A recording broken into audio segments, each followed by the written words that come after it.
Diqqat! Shoshilinch tezkor xabar. O'zbekistonda dam olish kunlari qanday ob-havo bo'lishi ma'lum qilindi.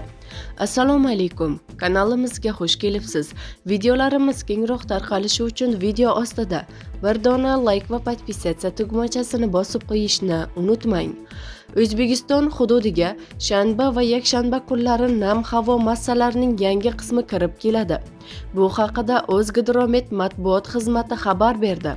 Prognozlarga ko'ra, payshanba kuni yog'ib o'tgan yog'ingarchilikdan so'ng juma kuni kunduzi O'zbekiston hududi bo'yicha yog'ingarchiliksiz ob-havo bo'lishi kutilmoqda. Havo harorati 0,5 daraja iliq janubda, 6-9 daraja iliq atrofida bo'ladi. Shanba va yakshanba kunlari respublika bo'yicha vaqti bilan yog'ingarchilik, yomg'ir, qor bo'lishi mumkin. Harorat kechasi 0,5 daraja sovuq, kunduzi 0,5 daraja iliq atrofida bo'ladi. Respublika bo'yicha ba'zi joylarga tuman tushadi.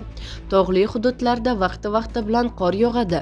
Kutilayotgan yog'ingarchilik hamda havo haroratining o'zgarishlari sababli 19dan 22 dekabr kunlari respublikaning tog'li hududlarida qor ko'chish xavfi bor deyiladi xabarda.